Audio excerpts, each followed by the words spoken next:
Hello, it's Adam Morrison. When it comes to top-tier contracting, my go-to choice is McGilvery Environmental. I know a thing or two about excellence, and that's exactly what you'll find with Kip McGilvery and his team. They're not just any contractor, they're the best in Spokane and North Idaho. From start to finish, they ensure your project is completed with the highest quality results. With years of experience and expertise, they handle it all. New construction, meticulous repairs, asphalt paving for residential and commercial properties, excavation, and even environmental remediation. So why wait? Reach out to Kip McGilvery Environmental today by calling 208-556-6384 for your free estimate. Don't forget to mention my name, Adam Morrison, and experience the difference McGilvery Environmental brings to the table. Again, that's 208-556-6384, McGilvery Environmental, my number one choice for all my contracting needs. We're very excited to announce a new partner to the Perimeter Podcast, M4 CPA.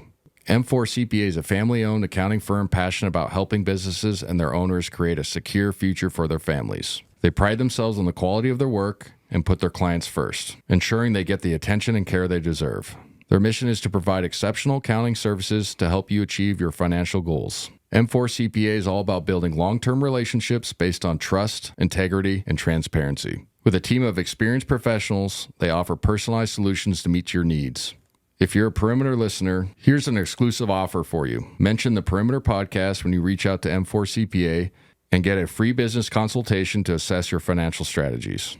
So, if you're looking for an accounting firm that truly cares about your business, trust M4 CPA. They're in your corner every step of the way. M4 CPA, accounting you can trust with a personal touch. Learn more at m4cpa.com. The podcast intro song is Get Up by Jinx Universe. Listen to his music on Spotify and follow him on social media at I am Jinx Universe. Yeah. Woo. Man, forget this job, dog. Yeah. Working this graveyard shift, I hate it. 6 in the morning, I'm off, I made it. When I get home, I'ma make this clear. First thing I'ma drink. Welcome to the Perimeter Season 4, Episode 26, presented by McGilvery Environmental. Sponsored by Idaho Central Credit Union and M4 CPA. Kind of a end of the season recap. Yeah. Obviously, we had a loss against Houston, and then we're going to talk about the Final Four, and then we're going to cover some of transfer portal early news. It's still open for a while. We still have some question marks with some of our roster. It's going to be a new thing for college basketball. We've been saying it for the last couple of years, but I think people don't realize it until it hits home. It's going to be restructuring every single year. You can either hit a home run or you cannot. So it's like free agency and pro sports without a CBA. So terrific, right? It's just awesome. Like no collective bargaining. There's no rules, no parameters. Kids can do whatever they want, which is not necessarily a bad thing in theory, but at some point there has to be some guidelines. And I don't care what your stance is on anything in life. When there's guidelines, usually things work better, right? 100%. Would you agree with that? I would, 100% agree with that. Just simple rules and light guidelines usually make things better. So, to get into the Georgia game, I thought it was a great matchup for us, even though it was the 8-9. I looked at Georgia as a team that was your traditional Power 5 middle of the pack league team. Great athletic bodies, good players, but not really well connected. That's not a knock, but just not a team that's ready for like a big time moment, I guess. And when we came out the way we did, obviously we came out with guns a-blazing, but I wasn't surprised that we were more prepared for the moment.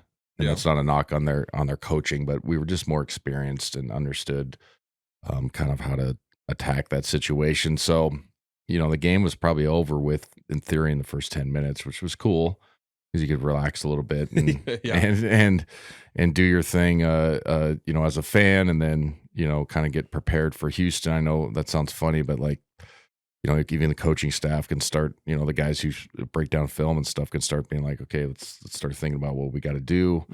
And, so it was a great win. And obviously it's crazy when you watched Georgia, or we talked about it in the pregame. I think Huddy said I might be wrong, but they've only been to they've only had like 4 to 8. I don't know why I'm thinking 4 or I'm thinking of 8, but like 21 seasons in their entire history. Oh, wow. You see what I'm saying? Yeah. Like, you're just like, what? You know, like, and I know it's a football school. I know the Southeastern Conference hasn't been good until now, but you just think like just the resources being close to Atlanta, all those things, and the history. They've had Dominic Wilkins. They had other guys that played in the league that you would have like figured out a 21 season. Totally. Yeah. You know what I'm saying? So like it's a program that hasn't had much success, and kudos to them. I'm trying to give them some props as making the NCAA tournament and having a good year in the SEC. So my point is being they've taken that initial step now.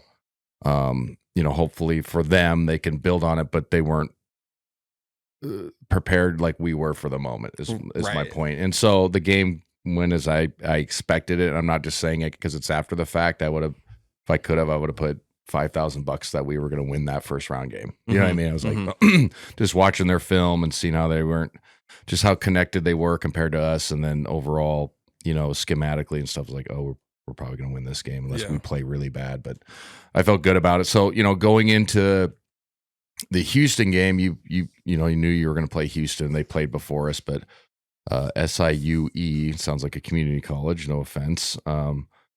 They made the tournament for one of the first times, and they actually had a good following.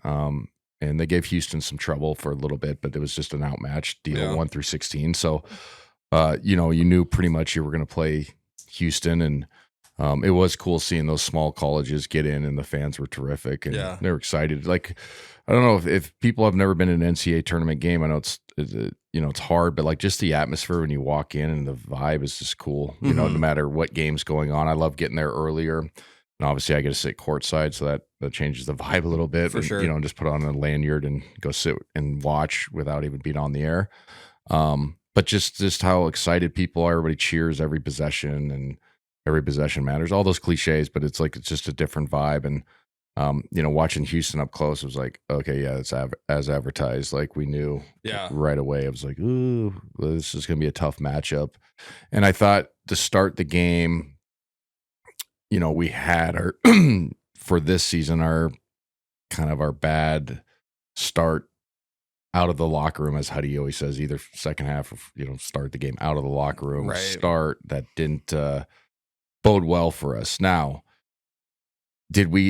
was it for lack of focus? No, I just think we were out of a rhythm and we couldn't get anything going early. And part of that, well, most of it is just their defensive rotations are just unbelievable. Like this team defensively is so good. They remind me of the UConn team that we lost to 3 years ago or whatever, won the national championship, or 2 seasons, whatever. The first one they won, we lost to them in Vegas. Like where every action you ran was either a switch and you were like, there's literally fucking nothing open. Like no action is creating a disadvantage for the defense. They're not disorganized, and you're getting pushed out to like 25 feet. And it's like, oh God, you know what I mean? And we have skilled guys, obviously. But just the way they flew around, they trapped every single ball screen. That's all the way, every single one. And it's like, it's hard. I don't think people realize like how difficult that is to trust your bigs and then your guards to get over the top. And then your weak side defense obviously has to be terrific. And they did it. It was just like, no, this is what we're going to do. We're not deviating from it. We're not going to get tricky and like go under on certain like side ball screens or ice on the side or anything like that. We're just going to trap the shit out of you and good luck. And it was like, oh God, you know, and I respect Kelvin Sampson and his staff because, you know, who is the best point guard in the country at making decisions off the pick and rolls? Ryan Nembhard. Right. And so they kind of took him out of that decision-making role in the first half. Excuse me. So I thought their whole, you know, kind of deal early on was a little bit shocking in the sense of just how much the speed is. Doesn't mean we weren't, I'm not saying not prepared, but it's one of those things, if you haven't seen it until you experience it, then you're like, oh God. It's just like, you know, a football analogy when you play a team, watch them on tape, and then, you know, they got, you know, 3 All-American offensive linemen. It's like, oh God, we're going to get pushed. You know what I mean? That's what it was like. Okay, we're going to have to like put 8 in the box. You know what I mean? That's what it felt like. So, I thought, because I think we were down 14 at one point, and it was like, man, this can turn really bad really quick. Please, let's not get blown out. And that's not being a pity thing, but it's like, let's just keep it in a respectable deal, and we can, obviously trust our guys to make a run, and then Coach Few and the staff can deviate and do something else. And to our guys' credit, that last 10 minutes of that first half got back in the basketball game. We're only down 8 at half, and it was one of those where I'm like, we feel pretty good being only down 8, right? Considering, like I said, it was 14 and it could have got wacky really quick. LJ Cryer for them was fantastic, especially in that first half, and that was part of the reason that it was so difficult, because I thought we played pretty good defense on him, and he was making like step back twos, made some threes, but and then their bigs were terrific. The Jawan Roberts was terrific, where they kept hitting him on short rolls, and it looked like, oh yeah, that's the shot we want, and that's what we were doing. We were fanning out because they shot the three, and I talked about it. Compared to other Houston teams who are always good defensively, they actually shoot the ball really well from the perimeter. I think they, as a staff, probably said, hey, if we want a chance to win a national championship, like legitimately, we can't have a game where we score 55. Yeah. You know what I mean? Like, I know they just won 62-60, but like, we have to be able to put the pressure on people and make threes. And then obviously they just blew out Tennessee, and they shot it well from 3 late. You know what I mean? Like, no, game over, that type of deal. You can't play us a certain way. You have to respect everything that we can do. And, so we were giving up that short roll, and Roberts threw in like some ones that look like shot puts. And you want to go, man, that's ugly, that's lucky, but you're like, no, I guarantee he practices that shot. You know what I'm saying? I guarantee they know that's how teams have played him all year. So they were going in because he was good, but you wanted to be a hater so bad. I was like, God, that looks like crap. You know what I mean? But you're like, no, the kid can play. He's obviously worked on that shot. It just doesn't look pretty, but who cares? There's no pictures on the scorecard. And, so I thought, like, scheme-wise, it was pretty good. We hold them to 35. Obviously, offensively, we weren't great, but we're only down 8. So I sat there, and Huddy and I are talking at halftime, obviously, in the broadcast. I'm like, we're in striking distance, and we wanted to continue to put the pressure on them being the number 1 seed. Because before the game, it's been a while since we have had nothing to lose going into a tournament game. Right. Theoretically, like, there's been other years, recently, years past, where we've been the lower seed, but like, we had literally, as an 8 seed, you have nothing to lose playing the 1. Right. You know what I mean? You don't. Like, and if you upset them, great year, blah, blah, blah. Then obviously you're in the Sweet 16 and you have an opportunity for that. So I just think first half, our guys showed tremendous like grit and toughness to get back into the game and not folding. And I know it sounds cliche, but it's easy, man, when you're down 14, 15, and to be like, whatever, man. Like, good season, we made it. We're playing the number 1 seed, one of the number 1s. Good job, guys. Yeah. I mean, like, it's just human nature. Absolutely. Especially with the transfer portal and NIL and guys, kind of having one foot out the door, maybe. You know what I mean? So I was really proud of our guys in that regards to kind of battle through it. I mean, they only shot 45% in the first half. We shot 41, but they made 3 more field goals than us. But I thought for the most part, defensively, when we weren't terrible, except on Cryer, who was just on fire. I know, it was crazy. Unreal. We played him in Baylor. Yeah. That's how crazy how long these deals are going out. Kidding. But that's all, that was 21, it's 25. So in theory, he's a natural 4-year senior. So like, we always got to sometimes dead that, because every time somebody's older, some people are always like, it's a 6-year senior. Remember they used to say that about Drew? Right. Like all the Wazoo fans used to be like, I used to hear it. I'm like, dude, he's been here 4 years. He's never redshirted. He doesn't have a COVID year. Like, it's just, he's been good for 4 years. So you've seen him every single year. Yeah. And you guys aren't very good. That's why you don't like him. You know what I mean? Totally. So, I thought, like I said, going in the second half, I was like, okay, legitimate shot. We got him to where, there's going to be some obviously anxiety. Really impressed with how hard they played. But again, impressed with how our guys kind of battled through that. And, we've always competed, and that's never been an issue. It's just, can we eliminate the lulls, right, in the stretches? So I thought, opening the second half, it was the same story as this year, though. Like, okay, how are we going to look, man? Are we going to come out right away and be, ready to go? Or are we going to have, where we have a 4-minute deal into the first media timeout and then we're down, 15 or whatever, 14 is like, shit, now we really got to play really good. And I thought our guys did a good job of being focused and being on the front foot and attacking. And we just kept the game within that 10-5 range. We couldn't get over the hump, but it was never like completely out of reach. Yeah. And we did a better job on Cryer, even though he did hit some tough shots in the second half, but it wasn't as great. But then Roberts was way better in the second half. Yeah. He ends up having 18, but it felt like more. Mm-hmm. I think he made like 4 of those short roll, like 12-foot little shot puts off the glass. And you're like, fuck, man. And it's so bad because you don't want to be a hater. And a kid works on his shot, but you're like, that looks so shitty. But you're also like, you're a good player. You know what I mean? Because I hate being I hate when people hate for the way stylistically a player plays. If it goes in, man, like, and he works on it. Mm-hmm. You know what I'm saying? That's my point. It's like, that's lucky. It's like, no, I'm pretty sure he's probably put 10,000 hours in and you never have in anything in your life. Right. So just because it doesn't look a certain way, it's still going in. Mm-hmm. But I thought as the game progressed in the second half, you could see the tension for them a little bit start to creep in because it's natural. We've been in that same spot. Yeah. You're like, oh shit, how come they're not go away, guys? You know what I mean? Like, just go be an 8 seed and fall down and cower. And it's like, no, we've been here a ton. And obviously Kelvin Sampson has had a great run in the last 5 years. You know what I mean? And he's an experienced coach, but like this, obviously our program 26 straight times, 9 straight Sweet 16s, like been in these type of games. And, our guys have been there before previous year. So I just was really impressed with how offensively we started to roll.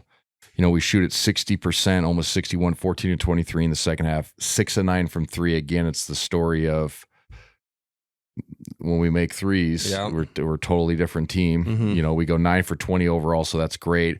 We go 15 of 15 from the free throw line in the second half. That's what helped us, kept us in the game. We got them in foul trouble. I thought the whistle changed a little bit for us. Excuse me. So, which is, something that I always have an issue with when we get to the NCAA tournament. And again, I got to preface this the right way. It's not just a Gonzaga, me being a Gonzaga guy and obviously working for the school or working for Learfield. The refereeing just changes so dramatically when you get to the NCAA tournament. And the counters be like, well, let the players play, and it's physicality. Who's the toughest team? Some of the shit that people are allowed to get away with in the NCAA tournament compared to the start of the regular season and mid of the regular season, it just doesn't make any sense.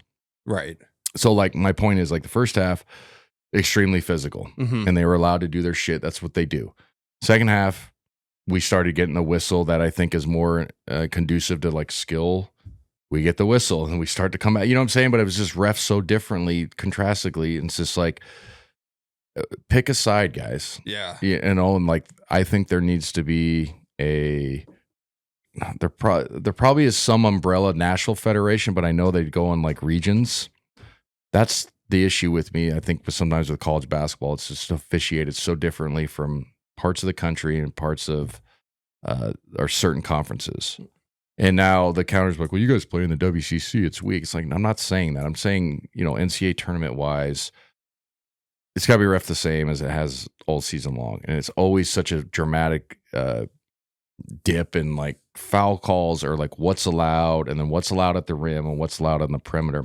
And so my point is the second half, we finally got a good whistle. Yeah. And we start coming back. And it's annoying to me as a fan. I had one of the announcers, Stan Van Gundy, right? He coached the NBA, does games now for CBS and calls the tournament. He's an NBA guy, but he obviously knows hoops and does a great job broadcasting. It was when we were in Vegas. And he comes over to me during I think it was halftime, and I was just getting off the air. Hey, Adam, it's good to see you. Hey, how you doing, coach? And he goes, is this always this physical? I'm like, yeah, you like watching this horse shit? And he's like, and then he just goes, he's like, this is so ridiculous, how much they're just allowed to beat the shit out of each other in the post.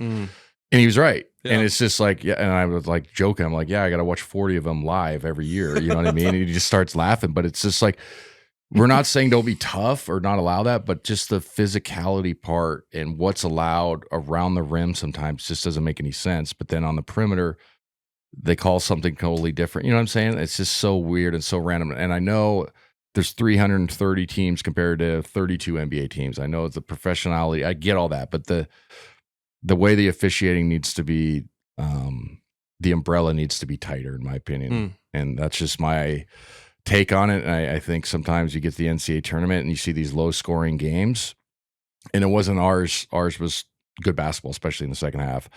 You see some of these low scoring games and you watch it and you're like, yeah, there's guys with two hands on dudes in the post. And then, like, you know, on the drive, they're allowed to just rake and foul the shit out of each other. Like, it's supposed to be a skilled game. Doesn't mean it has to be soft like the NBA where there's 35 free throws. But, like, skill needs to prevail every time. And Houston's a skilled team. Yeah. I'm just talking in general. So rant over. But I thought in the second half, when we started making threes and getting ourselves going, it really opened the floor up for us. I thought Graham was terrific. He had 27 points. He made 9 of 9 free throws, knocked down 2 big threes. Nembhard was good with a double-double, 10 for 11, really efficient, 3 of 5. Caliph was solid, had 17, 5 of 16, 3 of 7 from downtown. Braden Huff was good, 11 points, 3 assists, 5 of 8. So in the second half, we shoot 61%, 66, 6 of 9 from the 3, and then 15 for 15. And then so if you look at our numbers totality, we're 50%, 28 or 26, 52, 9 of 20, 45 from 3, and then perfect from the free throw line. Yeah. Like if you would have told me before the game, if I saw those numbers, like, shit, we might have won that game. Or like, and of course we almost did. Yeah. But I thought the 1-2-2 half court press that Coach Few did with about 3 minutes to go, I think we were down 11-12, really got us back in the ball game. I thought Ajayi was the catalyst to that. Just his effort and energy were terrific, and it really bothered Houston. They were like, oh shit, we have to get across the finish line. Yeah. And it took them out of their rhythm, and it forced some turnovers and allowed us to get out in transition. I was really impressed with how much poise we play down the stretch. And then, getting into the last set, we ran that same play. I don't know the call of it, and even if I did, I wouldn't say it to give it away. But we ran that play against, we ran it against UConn. I think we ran it against UCLA. The throw ahead, and then Nembhard comes off, either a handoff, and then there's a wide pin down in the middle of the floor for a 3-point shooter. So Houston probably had it scouted, right? But also they switched everything. So they switched out on Caliph, and he didn't really get a clip because we were going for a 3, and he kind of dribbled into the dead man zone, and then the corner was filled with Ryan. So I think maybe Ryan was supposed to empty out in theory, but also the argument to that is like he needs to be on the 3-point line just in case there's a drive and kick. So I'm just going through what I thought I saw. And so Caliph was terrific, had a terrific season. He's got to shoot a step back there or get a shot off. Yeah. That was the only disappointing thing about the end of the game. He battled his tail off. All of our guys did, and it was just tough watching it, not getting a shot off. Yeah. You know what I'm saying? That was the hardest part because they fought so hard getting back into the game and then making it tight when Houston was up. It was 11-12 with 3 minutes to go, and then we get right back in the game, and it's a 3-point game. Like I said, hats off to Graham. EK made huge free throws to keep us in it. He had a great game, obviously 27 at 5 rebounds. We're only -6 on the glass, which is not ideal, but against a Houston team, it means we fought. We hold them to 46%, but they go 8 of 16 from 3, which hurt us. But we talked about their 40%, around 40 3-point team, so it's expected. But we did make them make shots, and so I thought, after the game, obviously disappointed, but I thought the fight was great. Our guys didn't give up. The second half was awesome, just how efficient we were in scoring the basketball, all those things. So it was bittersweet, obviously, but I don't know. There's no moral victories, but also it didn't feel like shit because we didn't weren't soft. Right. And I was proud of our guys for that. And we legitimately had a chance to win. And I still will say this. I think we weren't seated the right way, but it doesn't matter anymore. And Kelvin Sampson said that after, and I don't think it was just semantics. Like, he was like, that's an Elite Eight type game, like it was. Right, yeah. You know what I'm saying? Like in the second round. So I was just impressed with our guys and impressed with Houston, man. Like, honestly, it was like, oh, they're better than advertised. Like, defensively, you knew they were good. And the question for them is always, can they make perimeter shots, and can they score at a level where they could beat a Gonzaga in a skill game in the second half? And they did, right? They weren't amazing in the second half, but they were just enough. And they go 4 for 8 from downtown. You know what I mean? They made enough threes. They made enough plays, knocked down enough free throws. That was always their thing in the past. Is like, you're going to get everything defensively, but if you can keep this game in the same realm as them, they're probably not going to make as many shots as they should, and you have a chance to win. And so, obviously, great season.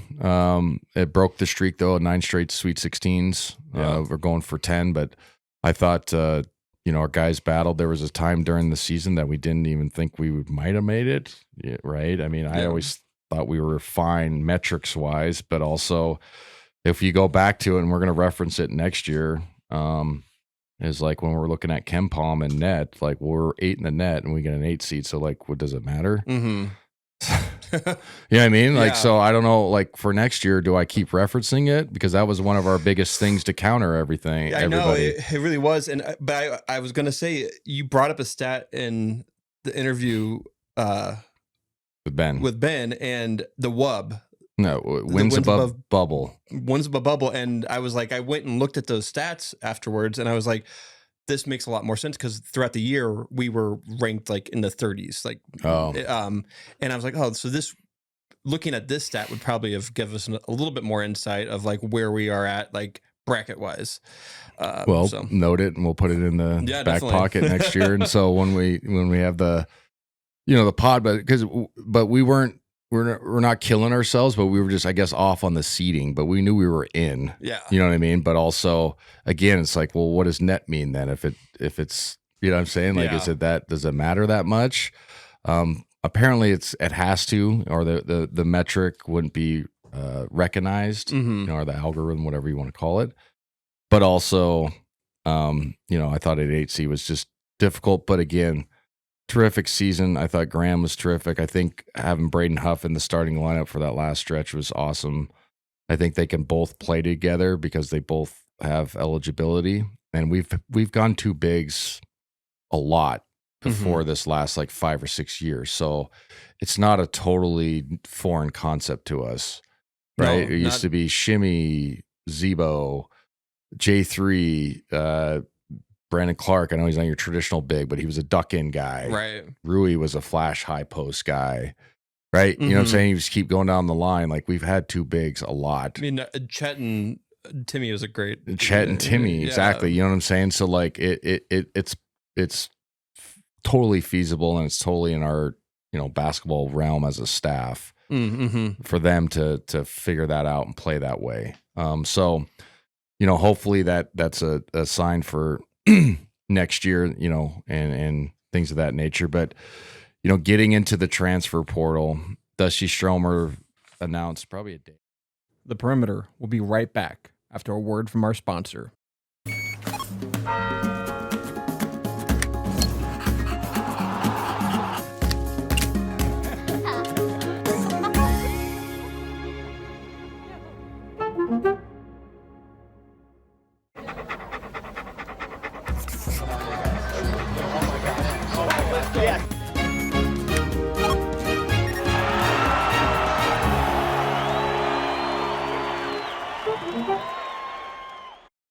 But getting into the transfer portal, Dusty Stromer announced probably a day after the game, right? Yeah, I think it was. And then Michael Ajayi was a little bit after that, and then June Suckyo. So the 2 that I'm not surprised about is Dusty and June. I'll start with June first. I thought he came with a lot of hype that wasn't his fault, if that makes sense. Like, he had a good deal with the under 18s or whatever. He played in some FIBA tournament, played well, And I think June's a good player, and I'm glad that he's leaving in the sense that he needs to go play. Yeah. He's a good kid from everything. I've heard fellas loved him. His family came into town for like 2-3 weeks, never talked to him, but they just seemed like they enjoyed it. My point is he's too good of a player not to play. Yeah. And that's the honest truth. Like, he's good. He needs to go play somewhere and get back to liking basketball. It doesn't say he hated it, but get back to being a basketball player, not just a guy on the bench, you know what I'm saying? And go make some of his career, because, again, there's a ton of professional leagues over on that side of the globe. Mm-hmm. This, I got to say this the right way, but I want people to understand it. Like, if you're a professional basketball player from those parts of the world, there's going to be a lot of endorsement opportunities for you from your own country. And then if you're playing in Europe or you're playing in your home deal, right? Because it's not as many professional basketball players of that origin. Yeah. So it's like, go make some money, man. Like, God, but it's like Rui. Rui's the same boat. Like, look at Ohtani. I know Ohtani's on a different stratosphere, but you know what I'm saying? Like, absolutely. It's professional athletes in the major sports, even if it's not the NBA, you're a big draw for a club to sign you. Because there's a large following for you. So I wish him the best. I wish he would have got more of an opportunity here. I think it was just as simple as numbers game. Great dude. Like I said, I think he's a good player. I've heard nothing but good things from the staff from him. Like, well, what's going on with June? Numbers thing, man. Yeah. You know what I mean? Like, numbers thing. You know, Mike and Ben are a little bit better. Yeah. It's just one of those things, but it's not like, no, he can't play. Because there's been guys I've been told, like, can't play. Right. And I go, okay, because I played with guys too like that when you get in fall camp or whatever, and then you're like, yeah, you can't play. Like, sorry, you know, like somebody comes to watch you, put C and P by your name, cannot play. And then they close the book and walk out of the gym. You know what I mean? Like a scout or something. Yeah. That happens. Yeah. You know what I mean? Recruiting or whatever.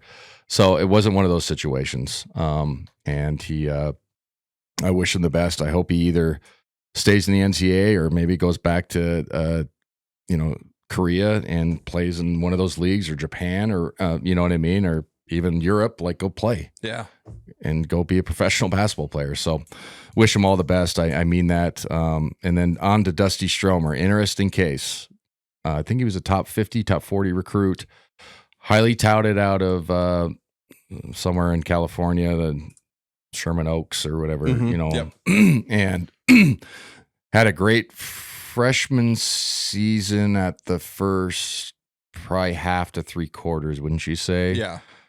Got an opportunity to start right away, which I think was warranted. Had some good games early, and looked like he was going to be an integral piece of kind of what we're doing. And then had a weird lull his freshman year, and then that's when I think the Ben Gregg started in front of him for the 19 straight games to end the season, if my memory serves. Right, yeah. So and we just talked about in the Ben Gregg interview, we didn't bring up Dusty, but that's who he started for. But then it was also like, okay, Dusty, you're still going to play 20, 25 minutes, which he did.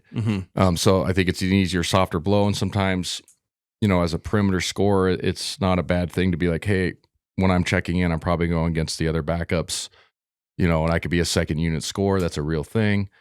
So I think that the transition to that wasn't, met with animosity or anything like that from him or his entourage or his support group. Entourage is the wrong word. Like, parents, support group. Like, everybody has that. And entourage sounds bad, like shitty. And I didn't mean it like that. It's just your support group. Every good player has that.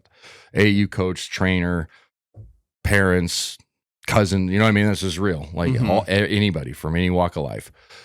So I thought coming into this season was like, okay, can he get himself back into good favor, or can he take those 20, 25 minutes a game and maybe extend it a little bit, but can he be like an 8 to 12 points a game consistently scorer for us?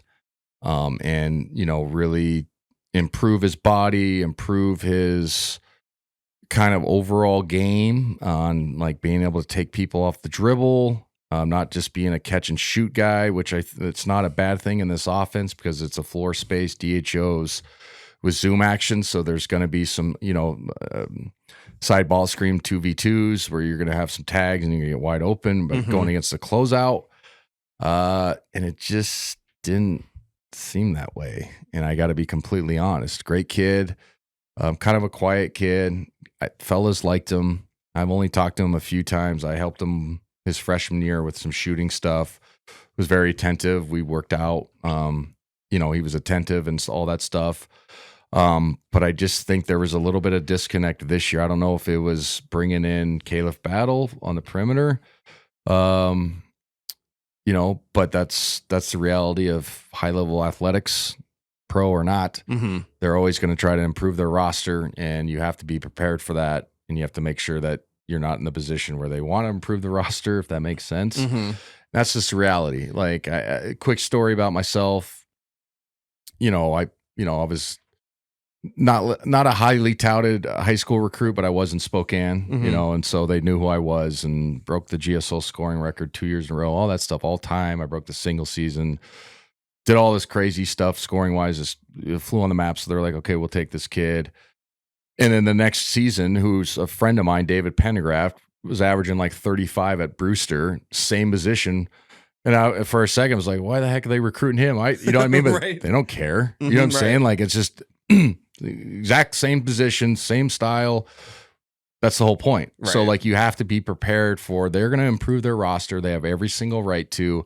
Yes, it can bother you. And I'm not saying that was his case. I'm just theorizing. Yeah. I'm trying to go through what maybe was, some of the issues for lack of production. But as the year, kind of progressed this year, his minutes went down little by little, and we just didn't see the confidence in him. I still think he has a great runway ahead of him. I still think he is a good player. I think he needs to improve on his body. That's every college kid, but I think he needs to have a weight room summer. Mm-hmm. He needs to have the confidence to be more than just a catch and shoot guy. Got to be able to put it on the deck a little bit. I know the 2-point shot is not as touted, but you got to be able to if guys are trying to run you off the line, you got to punish them a little bit and have that threat. Yeah. And so I think hopefully he lands somewhere that he's going to get that opportunity, and hopefully it's somewhere that he'll play a ton. Right. That's the thing. And my advice, and I know it's funny when you give unsolicited advice to people, but like, if you have to go half a tier down program wise or conference wise, go play and go enjoy yourself again as a basketball player. Find the joy and go play and show that you can play at this level. Because I think, again, this is just theorizing, but you could kind of see the joy being lost a little bit, and I totally get it. When you're not playing, things are not going your way. Doesn't mean he was a shithead. Not saying that at all, but you could just see the joy wasn't quite there. Mm-hmm. You know what I mean? The pep in the step, like it was his first year, and he's fist pumping when he makes a three and talking trash. I totally get it. I've sat the bench, the back half of my NBA career. I did. So I get that aspect of it. But hopefully he gets in a situation that he can, really thrive. And I'm saying that I wasn't surprised because the writing was on the wall. And we don't applaud when guys leave. We wish them the best, and we really do, because we don't have assholes, and he was not that. So all the things I just said, I really hope he does, but he has to get stronger. He has to get faster, all those things. And he has to improve his game, like off the dribble, and be able to finish around the rim on cuts and stuff like that. Right. From the fan perspective, like, as someone who sees the team as like, you're losing all these guards, you're losing Nembhard, you're losing Hickman, you're losing KB, like, it kind of seems like he was still He had a chance. Had a chance next season. So yeah, that's a good point. You're a great point. And I just wonder, like, I don't speculating obviously, but like, it just seems like there might have been more going on. I don't know, or he's just this upset. Yeah, and honestly, like, and this is not me just protecting the shield or whatever. I didn't hear anything negative going on. I could just tell that he was unhappy just from my own eyes and being around the deal. But that happiness sometimes just comes from how many minutes you're playing, and sometimes the production wasn't there. Yeah, and also Nolan was terrific from the perimeter. Yeah. Obviously, Ryan's not going to come off the floor, and then KB was terrific. Yeah. There you go. Yeah. You know what I'm saying? That's part of it. Sometimes, like I just talked about June. Sometimes it's a numbers thing. Yeah. Doesn't mean you're shitty. And I've been in that situation in certain parts of my career. Maybe teams are lying to you, but they have great training camp. They're like, hey man, we don't have a roster spot, but we think you're terrific. You know what I mean? Mm-hmm. It's a numbers thing. Yeah. You're not going to play here, but we think you're good. Don't quit playing. You know what I mean? Like that. Sometimes this is what it is. Yeah. Like it's, and so again, like I said, hopefully he continues to play, finds the home, goes to the right spot to feel good, play through some mistakes, but he's got to have a summer where it's like all into his body. He's got to gain some weight. Yeah. And I know I'm talking from a guy that's slender myself when I played, but he's got to be wiry, strong. And then he's got to improve like on his takes and stuff like that. Yeah. You know, so, and then the last one that we know of so far is Mike Ajayi, heralded coming in, was first team all league, led the league in scoring at Pepperdine. There's always an asterisk when you come from a program like that, and what I mean, and I got to say this the right way, but like when you're on a team that was whatever, fucking 12-20, who knows what their record was, but dog shit. Mm-hmm. Sometimes the numbers can be deceiving. And I say that in the sense that are you playing winning hoops? And it's not an indictment on Ajayi. It's just an overall perspective when you get guys that are big time scorers on teams that don't do very well. Mm-hmm. So what I'm saying is with Mike at Pepperdine, if you watch his games, they threw him the ball at 18 feet with his back to the basket. He got to back down, shoot, turn around fadeaways and attack. Mm-hmm. There's no way to do that at this level. The last guy we did it with was Drew Timme, and he was the all-time leading scorer. He just signed an NBA contract, right? And even then, Drew was smart enough not to like demand it every time. Like the ball would be out of Drew's hands half the game. Like we're not going to completely just throw you the ball and back down play Charles Barkley, who's obviously a Hall of Famer. You know what I mean? That style of basketball doesn't really exist anymore, right? Or you don't really win when you do play it. So I think when he came in with those stats and those accolades, it had to be with a little bit like kind of like June, like, okay, let's pump the brakes just a tad. Coming into a new system, you're playing a new style that you're not used to, and I think that affected him throughout the season. Same thing with Dusty. Great kid. My interactions with him were limited, but it was great. You could tell the guys loved him. Mm-hmm. Coaches loved him. I love his story. Unrecruited, went to some JUCO on the West Coast. Isaiah Thomas saw him. You know, the younger Isaiah Thomas told Lenza Romar, who I love. Yeah. And he goes and he gets a gig at Pepperdine, and he's like, you know what I'm saying? So like, love the story. I just think the style of play was so different for him, and it was hard for him to get his footing. He had some moments with us though where he was absolutely terrific. He has an NBA type body, long, big ass hands. I know that sounds funny, but being able to palm is an advantage. Something you can't like teach. His wingspan and then his leaping ability around the rim.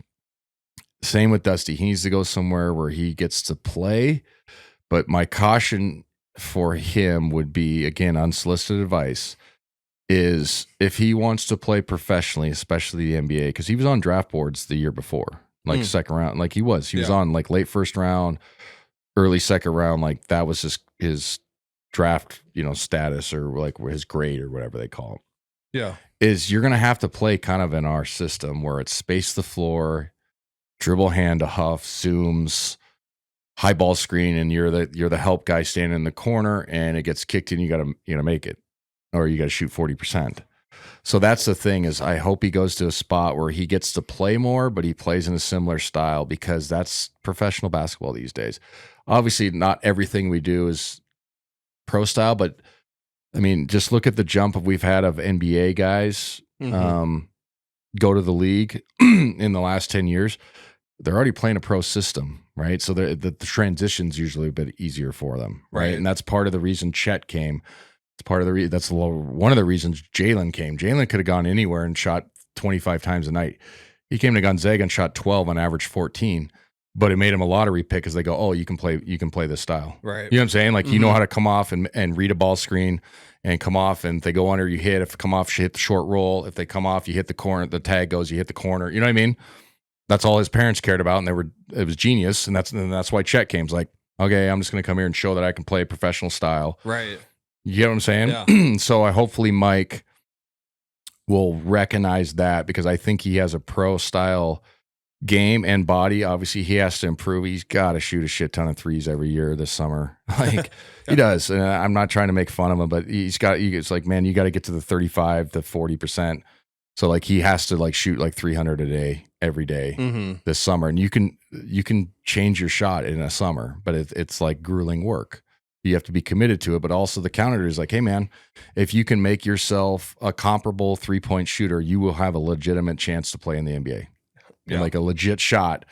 And where if you can space the floor and then be a 3-and-D guy and then figure your way out into that, like somebody's going to give you $50 million, man. You know what I mean? So sad to see him go, because it's just like what you said. I think he would have an opportunity next year to play, but I don't know if it wasn't clicking. It wasn't.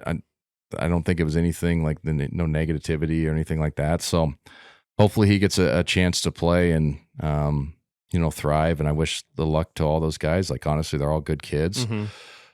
The big question I know everybody will want me to talk about is what's Graham going to do, and then what Braden Huff's going to do, and that's the thing. I haven't heard anything about Graham. I think Graham, it'd be best, obviously, if he stayed. That's going to be my obvious take. I wouldn't say otherwise.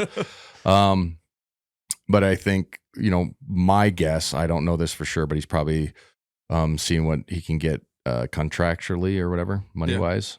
So that'll be something that's, discussed within the program and other programs, and that's nothing we can control. And we do have NIL. So like when people are listening, it's like, it's not like I'm saying we don't have any. We do. We have a big enough pot to compete. So that I'm not worried in that sense.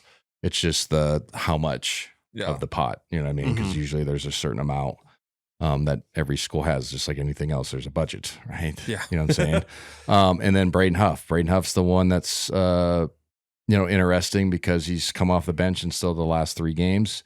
He's been terrific. The 3 years, 2 on the court, and then the redshirt year he's been here. I love his game. I think he's skilled. I think he can play on the outside a little bit with Graham next year if that's what happens. Yeah. Or he can be the guy like Graham, and have somebody sub in for him. So I hope he stays. I don't know the situation with him money wise either, or who's calling him or anything. I haven't heard anything like that, and that's the honest truth. I'm a big Braden Huff fan. I think everybody's heard that a million times on this podcast. I say it on the broadcast all the time. I jokingly go, yeah, you had 14 points in 11 minutes, so maybe you should play more. You know what I mean? Right. So I've been a Braden Huff fan. I hope he stays. His parents are awesome. He's a great kid. I don't know anything other than that. I wish I had something. It'd be good for my show if I did.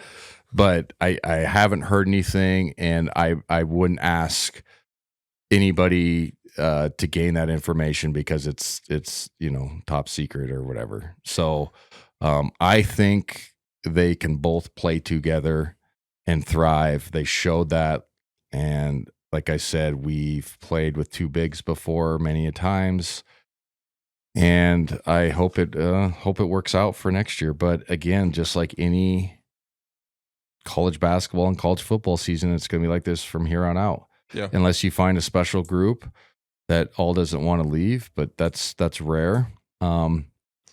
So I'll be curious to see how it plays out. Now, with that being said, I know I said this is kind of a recap end of the season. If there's some major changes in our roster, like one of those 2 guys leaves, or we add somebody, because we're going to have to replace Nolan Hickman, we're going to have to replace Nembhard on the perimeter, we will jump back on and talk about it. So we're not going to leave a cliffhanger for anybody, but we will get back on this show. Yeah. And we'll have an episode, and I'll talk about roster alignment and where I think that heads into next year. Obviously, I'll give you the classic, here's what they look like on paper, but don't ask me until the fall, because I really don't give a shit until then. and it doesn't matter, right? You know what I'm saying? Like, it doesn't matter. We can look at it all you want on paper and speculate, but until they get into camp, then I can tell you what I really think and what I hear. That's a better analysis, but we will jump on and figure that, figure that stuff out. And, you know, hopefully, like I said, it works out that way, because I think they're both terrific kids, good players. They work well together. I mean, you check all the boxes of like two guys that in some programs be like, I should be getting more shots, and you never hear that. Right. You know what I mean? It's they're both rooting for each other legitimately. Both can function together, genuinely happy, and the other one has success. Because if we get both of them back, and then you say you assume DeJohna comes back, that's three really good bigs. Yeah. And if you go, okay, if we're going to play two to start, DeJohna's actually going to have like probably a 12 to 15 minute role next year. 3, 6, 10 plus guys in college basketball that are fairly skilled and kind of give you different looks a little bit, except, you know, especially DeJohna as a pick and dive guy. That's going to be pretty good. Yeah. You know what I'm saying? And we've done that in the past, and we've been pretty good. So I think, you know, fingers crossed, especially for all the Zag fans, that they stay. But there's a lot of moving parts and a lot of time left where I can't come on here and lie and say I know they're going to come or they're not going to come on. Or, you know what I mean? I just don't know. What do you think the biggest motivator for players is now? Do you think it's money? It's money. It's NIL. I think for guys that, and I got to say this the right way, I think guys, especially like bigs, it's such a bigger attraction in college basketball and such more dominating if you have good bigs, that, you know, their value is so high. Yeah. So I think, you know, that's some of the reason that guys move around. And look at Ballo at Indiana last year. He left Arizona. Like Tommy Lloyd like took him from here and like really made him a great college basketball player, and he left for like 1.2 or something like that, 1.5. And you can't argue with a kid when it's those type of numbers. Now, it's not generational wealth. It's not even close. Right. But that can give you a really nice down payment on a house when you get out of college. And that's a major deal. Yeah, definitely. You know, right? You get what I'm saying? You have no college debt, and you could probably buy a house or invest in a business or whatever. You're ahead of most of the country. Yeah. Right. So I that's where I lay off the criticism, because I'm like, well, I would have wanted to do that too. Obviously, I went to the league, but if I look back, like, yeah, sweet, I have no college debt and I get to buy a house right away. Like, kind of won the lottery, right? You know what I mean? Because I know, so I hear some of the counter, it's not generational wealth. Well, yeah, but it's still good money. And now, if it's money where they buy dumbass like sports cars and shit like that, then you're a dumbass. But if you like invest just simple things, not even to like get rich, but just like have some security, you know, you did pretty good. Right. Yeah. So I think that's what it is. Part of it too is the culture and just society today. And I'm no different. I have children, and, you know, we make it easier for our kids. And that's the whole point of like America, like give them something better than you had. Right. Kind of, right. I mean, that's kind of what every parent wants. But also there is some like, well, if it gets shitty, I can just leave. So that's the part I was ranting about at the start. Like, there's got to be some guidelines on NIL. It's not even NIL anymore. It's just called collectives. It's collectives. NIL is not really even the thing. It's collectives. Yeah. It's crazy. And then just the transfer rule. Like, here's my thing with the transfer rule. Like, and I'm going to give every argument that people usually give, because they're both usually logical and fair. Okay, the first one is, well, if coaches can leave whenever they want, why can't players?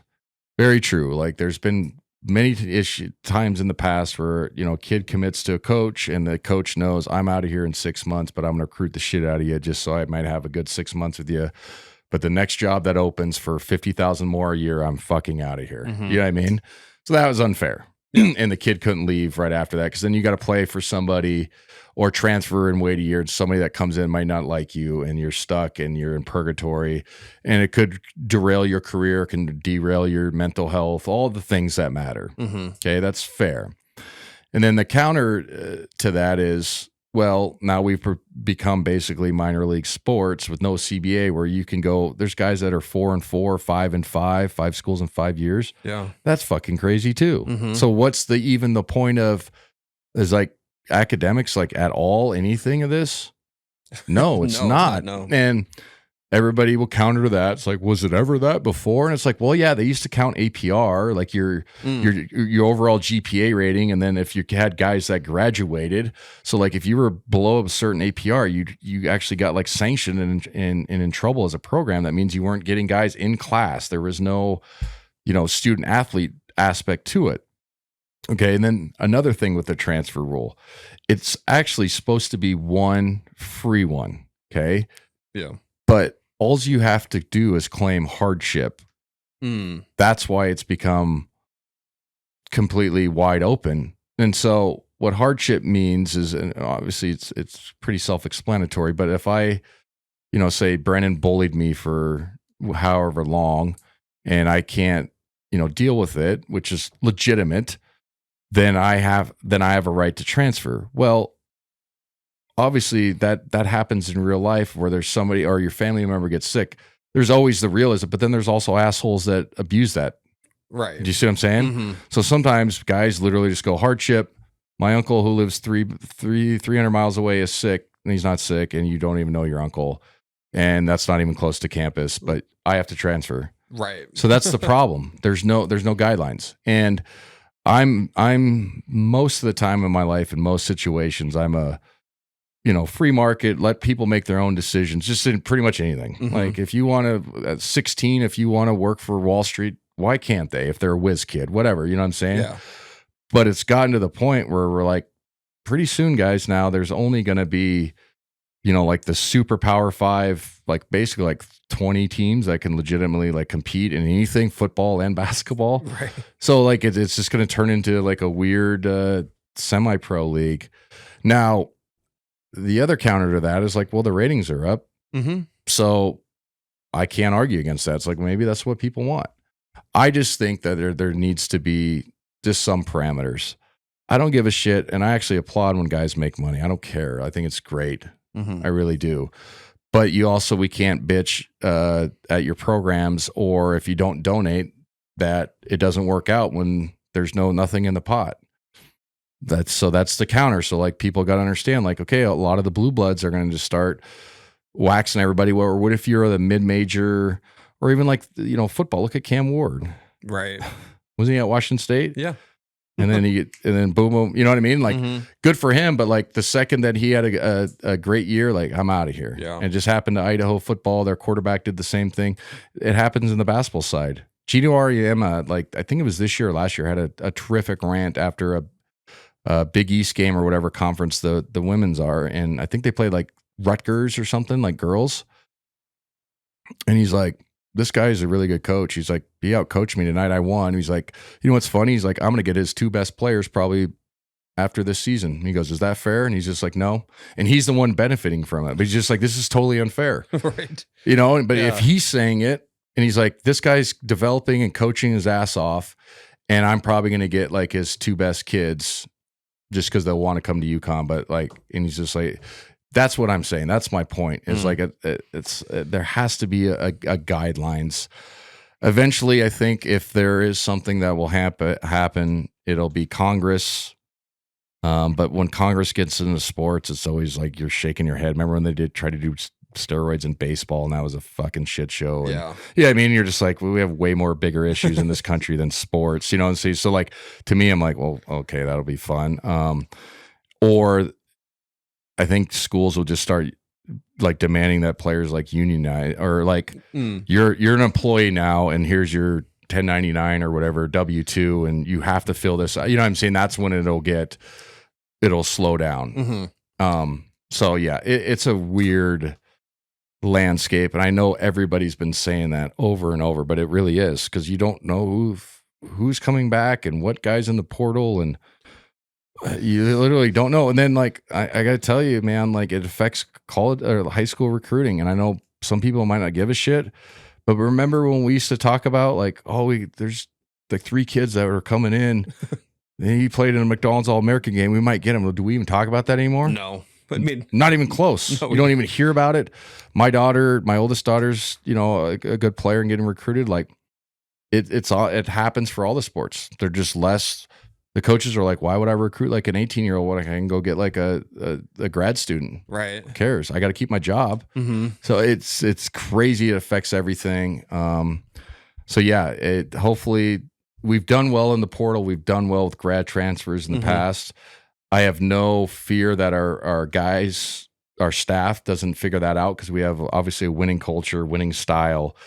If you don't think Gonzaga is good for your, our ambitions to be a pro, then you're insane. Mm-hmm. Right. Yeah, totally. But also it's going to be every single year. You're kind of like crossing your fingers on certain guys. Yeah. I feel like there should be like some type of contracts or there should be CBA. 100%. There has to be. That's the other part. Like if you're a donor, and then just think out loud and just put people listening, put yourself in this shoes. And like, it may sound nose in the air or whatever, but let's say you are, wealthy. Okay. And you normally in the past would donate, let's say 500,000 for something for the athletic department. Mm-hmm. Okay. And that goes to obviously boys basketball, girls basketball. Sometimes some of it could go to fucking tennis, swimming, all the sports that don't make $1. Okay. Yeah. But they should still be there. Like Olympic sports should still be there. Title IX's fantastic, right? All those things. Mm-hmm. Now you're sitting there and they're asking you to donate just to give it to a fucking player. Right. Every single year. And let's say you don't even make a Final Four or even sniff it. And that guy's only there for a year or he stays for 6 months like, fuck this, I'm out of here, and then transfers right away. Are you going to want to do that? I don't care how wealthy you are. No. It's a bad investment. It's a terrible investment. And it's also like, if you're giving that type of money, and God bless those people because college sports doesn't usually run without them, and those opportunities more for the sports that don't make a dime are not there. Wouldn't you rather have your name like on the side of a library? You know what I'm saying? If you donated that type of money, and then like when you're, a generation, in the dirt, and be like, well, hey, that was my grandpa, instead of giving it to like just a kid, like nothing against the kids, but that's where I'm like, it's a head scratcher for me. It is, because I just am like, okay. So that's where I think it's weird if you go totality on some of these programs. We're lucky we don't have bad kids and players, but I know that happens at other programs where guys like quit. We don't have that. Right. But also it's a real thing to consider when, if you're just thinking like as a person of that stature, it used to be like, yeah, I'll go donate to the, the athletic department. Cool. I'm helping all the kids. Right. Like, you know what I'm saying? And I think that's an easier check to write. So I don't know, man. Like I said, everybody rants about it, and it's such a divisive issue because every time a coach gets on the podium and talks about it, you see the comments like, well, yeah, 20 years ago, these kids could barely even eat. And it's like, that's such bullshit. It is. Like, yes, there were some programs and there were some other programs that didn't have as much, but you were like, come on, man. Like, you know what I'm saying? Like, let's put things in it. That's a first world thing to say. Let's put things in perspective. We didn't have all the facilities. When I was at Gonzaga, didn't have them. I never felt like I was getting cheated at all. We didn't have like a brand new weight room. You know what I mean? Right. But like, I didn't go and be like, Oregon has that. Oh my God. Why don't we? You know what I'm saying? Like, we got everything we needed, right? I got a free education. I didn't have debt when I walked out of there. Got prepared for life, whatever. Like, I don't know what else so that's where I get upset because every time a coach says it, how dare you? It's because you don't want kids to make it. It's like, no, but there has to be parameters. We want kids to make money. There has to be fucking parameters. Absolutely. If not, it's the Wild West, and every year, how do you latch on as a fan? It's hard, yeah. I mean, it's right. Yeah. We have a history because it's 26 times. But what if you're like New Mexico? And God bless the Patino guy. He's like, fuck this. I'm out of here. Right. And you can't blame them because they're probably scratching and clawing to get a good team. And now they're probably going to go back to the cellar. No disrespect, but they worked that hard to get to this point. And then all those high mid-major programs, here, I'll take your best player. And then your guy that averaged 12 this year goes, oh, I should be getting 400 grand. You're only paying me 150. Fuck this. I'm out of here. Right. And then you just can't build anything. No. And then we get that kid and laugh. And I'm, but like we have a chance to get those type of guys. So it benefits us. Mm-hmm. But just in totality, like the system is flawed and I don't understand it.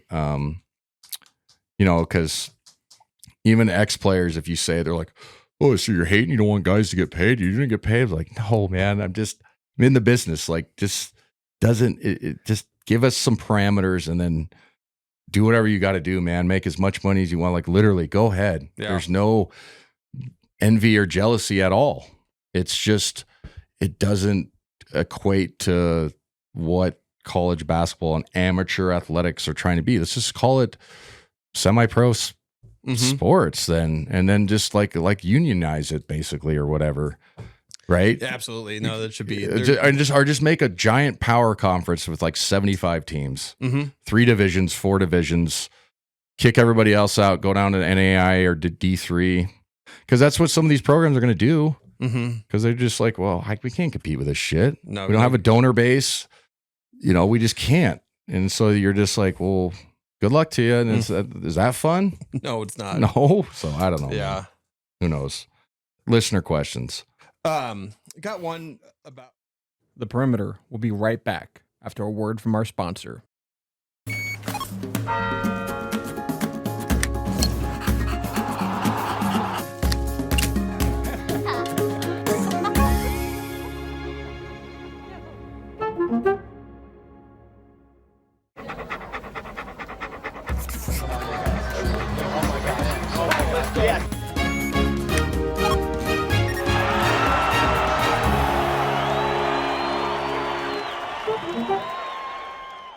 Listener questions. Got one from David Telemond. He wants to ask a question about Coach Few. He says, "Is Coach Few a player's coach? I hear what kind of coach he is, but you never hear much from, during the season. Like we probably don't talk about Few that much. But I'm curious to know, like he's curious to know, like what kind of coach he is. Is he a player's coach? Now he is. He wasn't before. And I think I've well documented that in our first season. If you're listening to it now, if you want to listen to our first season's a lot of interviews, you'll hear the stories on how different he was. My personal experience, other guys, than from him himself when we interviewed him. He's more of a player's coach now. He's not afraid to coach guys hard. That's one thing I've always been impressed with, especially in just literally all the shit we've talked about now, worrying about guys leaving and all that stuff. He cares about them as a person, but if you try to buck the system and be your own on your own island, he don't give a shit. He'll go to somebody else. And I think that takes a lot of stones, because sometimes it might be your best guy and you got to hold firm, and it's not a stubborn thing. It's like, no, this is winning. This is how winning is done. You got to listen to what I'm saying. Right. And that's why, again, like a Jalen came, a Chet came. That's why we got a BC transfer. You know what I'm saying? Like these high level guys, we got him because they knew he's going to hold you accountable, but he's not going to pull the reins back where you can't play and be free and make mistakes. But also there's certain times you got to get you got to get coached. And so he's more of a player's coach now than before, but when I hear players coach, sometimes I always think like a walkover. So he's not that. Right. That makes sense. Yeah. So it's the best way I can answer it. Yeah. Final four. Four number ones. First time since 2008, there's been 4 number ones. Yeah. Do you think this is just like this kind of shows like how, like kind of NIL stuff, but also just like the tournament got it right? The tournament got it right. The only thing I thought was that Duke would have been the overall number 1, but it doesn't matter. You know what I'm saying? Right. That's literally like we said it on the show. It was like I thought there was no like bad mistakes. You know what I'm saying? Obviously our 8 could have been a 6 or 7, but you know what I'm saying? Like it was pretty spot on. And congrats to the tournament. But it is crazy that that's only happened since 2000 or once before in 2008. Obviously Duke versus Houston, which I think is a fantastic matchup, which is a crazy matchup. Yeah. And then Auburn, Florida. So yeah, I think it's going to be an entertaining one. But again, it's crazy because we all love the underdog story, right? And that's part of the charm of the first weekend of March Madness. But if you look at, the last 20 years of TV ratings, and I think TV ratings and radio ratings and podcast listens tell you what people want to hear or see or watch. When there's not as many blue bloods late in the tournament, the ratings go down. Yeah. Like significant, not like out the, basement, but like there's a noticeable difference, and so like my point is like everybody loves the underdog story until we get to the Sweet 16, and then I want to see Kentucky, Duke, Gonzaga, Arizona, UCLA, you know what I mean? Texas, all those things. So I think this year, it's the most watched in history because it's all blue bloods. Yeah. So like it's funny because I like the buzzer beaters and the underdogs, but like when Loyola Chicago made it, that deep run and all those things, George Mason was everybody like, yeah, I got to watch George Mason versus Florida. No. Right. You know what I'm saying? Yeah, because usually, and the casuals, whatever that means, but like the casual fan tunes in Sweet 16 on. Obviously, they'll watch a little bit the first, but you can't watch all the games. But like, this weekend I watched both of the games all the way through because it was easy to watch two games. So that's what usually like the quote unquote casual will do too. But he would just like, George Mason, who's that? And then they'll see it's a 15-point game and turn it off. Yeah. So I think that's kind of what you have to, remember when you see, the number one seeds and then people bitch about it. It's like, well, do you really want to see that? Because the ratings tell you otherwise. Right. And so I think obviously the committee got it right. I thought that wins above bubble is something that we'll discuss next year and we'll add it to our, kind of our basis of where we're at. Yeah. But it's interesting because it's easy to bitch and moan, but it's like, and they're probably smiling and like, hey, we got it right, fuckers. You know what I mean? Like all four of them are in, and we got a like I said, a compelling matchup with, Cooper Flagg is absolutely terrific. I like the Kneppel kid. I think somebody said it online, and it's kind of true, and it's funny. It's like, this is the first like Duke team that you kind of like root for. Right. You know what I mean? Because they're just kind of different. You know what I mean? You're like, what? Like people are like torn about it. Yeah. But they're like fun to watch. They obviously play hard. Cooper Flagg's terrific, but the other pieces are good too. And they have a little toughness and edge about them.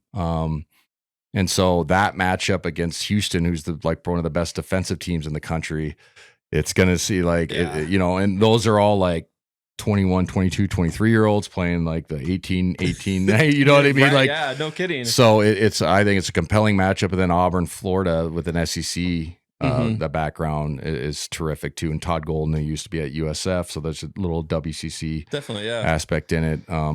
So yeah, I think it's going to be a fun Final Four. Yeah. One last thing, we haven't really talked too much about the historic season that, we've talked about it, that Ryan Nembhard had, but ends the season with 344 assists, which puts him 5th all time in a single season record. Crazy. That's really, really cool. Yeah, that's awesome. And it's a great, thing to have on your resume. He had a great 2-year career here. I talked about it last year. I think he was a little bit pressing too much early. And then there was a switch probably about 10 games in where he was, extremely efficient, and then the assist numbers, and then obviously he took that to a different level this season. I think he'll get a fair shake in the NBA. He'll get, an opportunity, to play in some, maybe get drafted in the second round, but I'm saying he'll get like a legitimate, summer league and camp, chance. Like, they usually there's certain guys that, hey, there's one roster spot for 3 of you. And we're going to get, somebody's going to make it out of this, unless you guys are all shitty. But like, I think he'll get one of those because I think he can be a second unit point guard at the next level. And so what a terrific season. And another Nembhard, that was great. Yeah.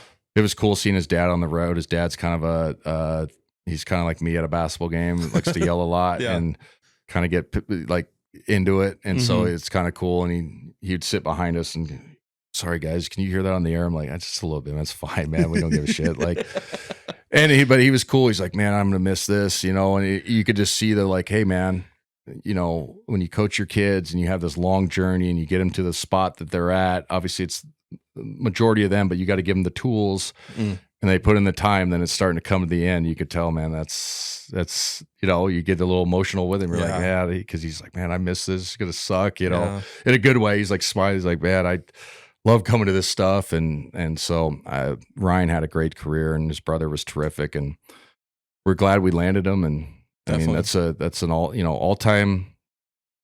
Where's the all-time? You don't have to answer this. I got it right now in front of me. It's he's fifth all-time at Gonzaga with 587 assists. Oh, okay. Right behind Pargo and right above John Stockton. So, but he did it in 2 seasons. He did it in 2 seasons. That's where the asterisk definitely needs to be said. And so, again, terrific season by him. All our guys had pretty good seasons. Nolan was terrific. I feel bad in that last game. Didn't play much in the second half. Got a fair shake. The first 10 minutes wasn't productive. That one stung a little bit for me. I think Nolan's a terrific kid. A guy that I've said it before, kind of gets the raw end of the deal from the fans around here a little bit too much, in my opinion. People are entitled to have their own opinion. I mean that, but also I would always make sure the best I could when he played great. And he helped us win, just to remind you guys, you know what I mean? Because you can't always point out his flaws. Right. And sometimes his flaws were under a microscope and other guys are making the same type of mistakes and we're not saying shit about it. Yeah. So I felt bad in the sense, not in a pity way, but just as a totality as a basketball player that he didn't have a better game, his last game. But, hats off to him to having a great career, stuck with it.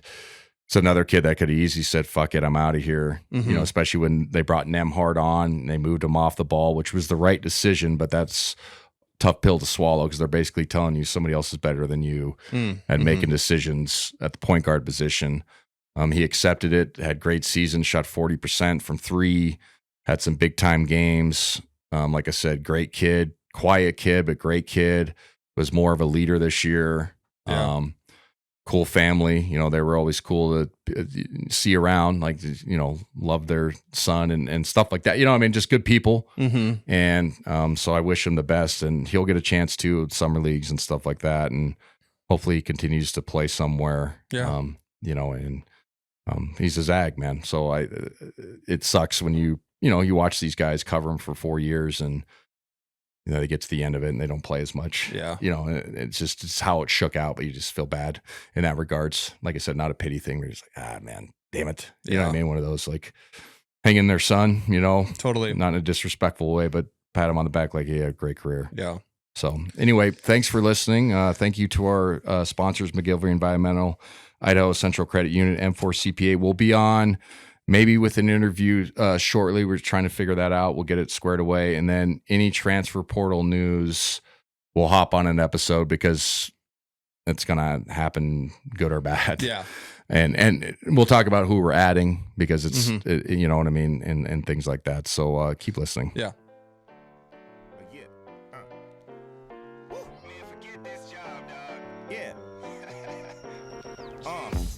This graveyard shift, I hate it. 6 in the morning, I'm off, I made it. When I get home, I'ma make this clear. First thing I'ma drink is a Rainier beer. I ain't no lush, shut up, hush. This is how I zone out. I'ma take this check, put it on me. I'm a much better boss than an employee.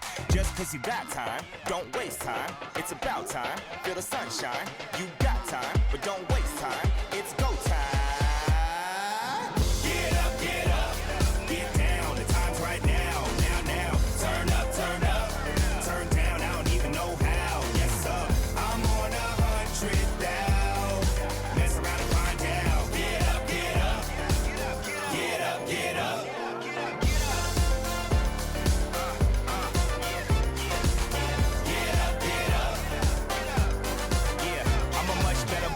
Employee, I'm an employee cause I go OD on a BEAT. I'm a young OG, been killing these. The podcast intro song is Get Up by Jinx Universe. Listen to his music on Spotify and follow him on social media at I am Jinx Universe.